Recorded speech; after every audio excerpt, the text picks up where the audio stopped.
Let's watch the live from the BJP party office of Hyderabad, where the Union Minister Kishan Reddy is addressing the gathering. ఈ సందర్భంగా నేను మళ్ళీ చేస్తాను.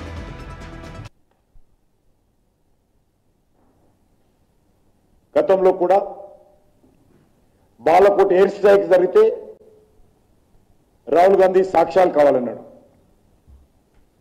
ఒక ప్రతిపక్ష నాయకుడిగా ఉన్నటువంటి వ్యక్తి, కాంగ్రెస్ పార్టీ అధినేతగా ఉన్నటువంటి వ్యక్తి ఇలాంటి సమయాల్లో ప్రభుత్వానికి, సైనికులకు, దేశ ప్రజలకు అండగా ఉండాల్సినటువంటి వ్యక్తులు ఈ రకంగా దేశానికి వ్యతిరేకంగా, సైనికులకు వ్యతిరేకంగా మాట్లాడడం ఏదైతున్నదో చాలా దురదృష్టకరమని ఈ సందర్భంగా మనం చేస్తున్నాను.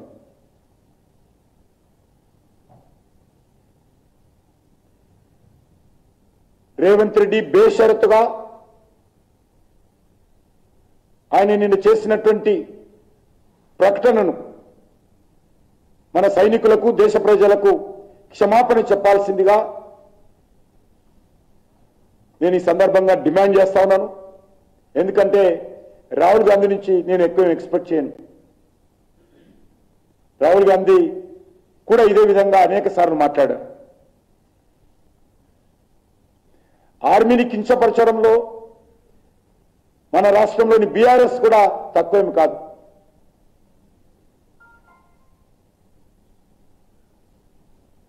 చైనాకు సంబంధించినటువంటి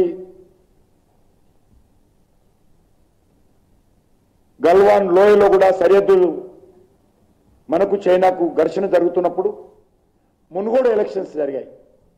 అప్పుడు కూడా ఆనాటి ముఖ్యమంత్రి కేసీఆర్ కూడా చెత్త వ్యాఖ్యలు చేశాడు. రేవంత్ రెడ్డి ఇప్పుడు ఏ రకంగా వ్యాఖ్యలు చేశాడో ఆయన కూడా అప్పుడు చెత్త వ్యాఖ్యలు చేశాడు.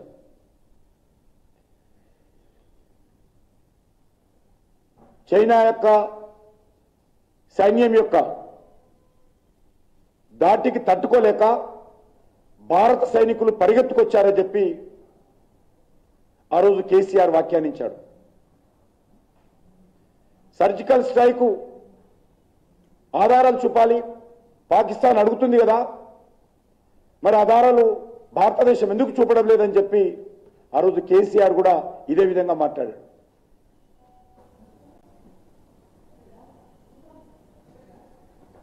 మనము భారతదేశంలో ఉన్నాము, భారతదేశ సమగ్రత, సమైక్యత కోసం పనిచేస్తున్నామనేటువంటి సోయి గతంలో కేసీఆర్కు ఈరోజు రేవంత్ రెడ్డికి లేకపోవడము చాలా దురదృష్టకరమైన సందర్భంగా మాట్లాడుతున్నాను.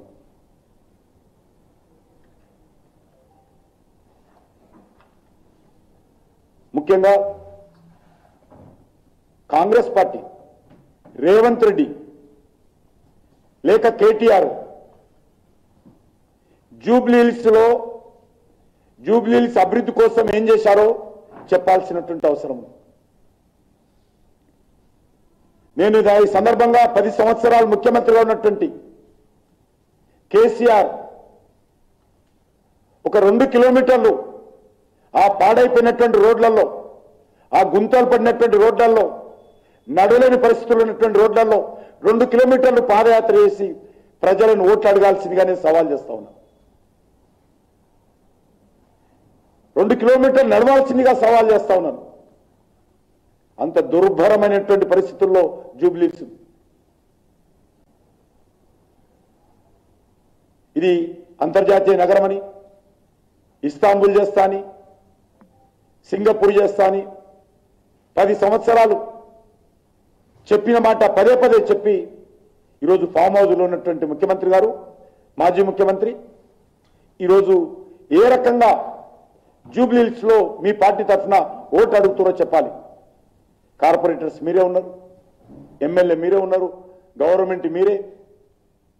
మీ ఇల్లు కూతవేటి దూరంలో జూబ్లీహిల్స్ ఉంటుంది. కానీ జూబ్లీహిల్స్ లో ఏ రకమైనటువంటి అభివృద్ధి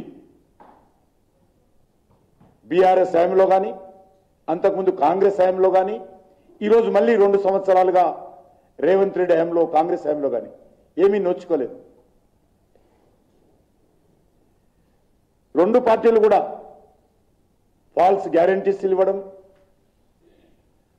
ఫాల్స్ ప్రామిసెస్ చేయడము, ఫెయిల్యూడ్ గ్యారంటీస్ ఇవి, ఫ్రాడ్ గ్యారంటీస్ ఇవి. అందుకే ఈరోజు ఈ యొక్క హైదరాబాద్ నగరంలో జరుగుతున్నటువంటి ఎన్నికల్లో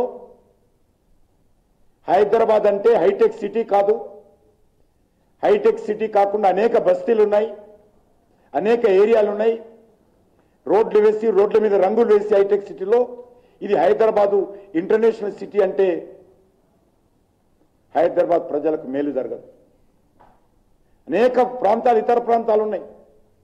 హైదరాబాద్ సరౌండింగ్ అనేకమైనటువంటి కొత్త కాలనీలు వెలిసాయి. హైదరాబాద్లో అనేక రకాల బస్తీలు, కాలనీలు, కనీసము సంవత్సరం పైగా వీధి లైట్లు వెలగనటువంటి వేలాది బస్తీలు హైదరాబాద్లో ఉన్నాయి. లక్షలాది లైట్లు హైదరాబాద్లో వెలగడం లేదు. మీరు భారతీయ జనతా పార్టీని విమర్శించడం కానీ దృష్టి పెట్టేటువంటి కంటే ముందు కనీసము రేవంత్ రెడ్డి గారు వీధి లైట్లైనా వెలిగించి ఓట్లడుగు. రోడ్ల మీద ఉన్నటువంటి డ్రైనేజ్ ఎయిర్లై పారుతా ఉంది, డ్రైనేజీనైనా ఆపి ఓట్లడుగు. గుంతలు పడ్డటువంటి రోడ్లు నడవలేక దుర్భర పరిస్థితుల్లో నరకం అనుభవిస్తున్నారు ప్రజలు. ఆ రోడ్లన్నా మరమ్మతులు చేయించు.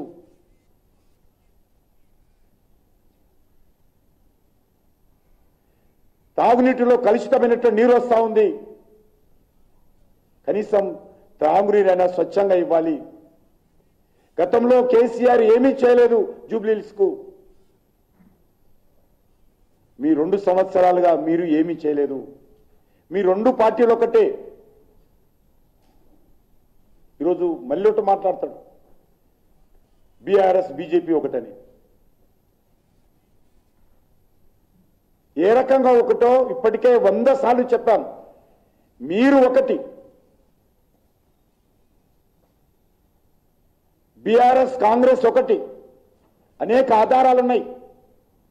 మీ కాంగ్రెస్ పార్టీ ప్రభుత్వంలో కేసీఆర్ మంత్రిగా ఎలగబెట్టాడు. మీ కాంగ్రెస్ పార్టీ ప్రభుత్వంలో కేసీఆర్ అల్లుడైనటువంటి హరీష్ రావు మంత్రిగా ఎలగబెట్టాడు. అక్కడ మీ పార్టీ, ఇక్కడ మీ పార్టీ కలిసి పనిచేశారు ఇద్దరు కూడా. మేము ఎప్పుడు కూడా ఎవరితో కలవలేదు, భవిష్యత్తులో కలవం కూడా. మీ 2 పార్టీలు కూడా కుటుంబ పార్టీలు, మీ 2 పార్టీలు కూడా కరప్ట్ పార్టీలు. అసలు మీకే ఈరోజు ఢిల్లీ లెవెల్లో కాంగ్రెస్ కు బీఆర్ఎస్ కు ఒప్పందం కుదిరింది. అందుకే ఈరోజు వరకు ఏ ఒక్క కేసు మీద పురోగతి లేదు.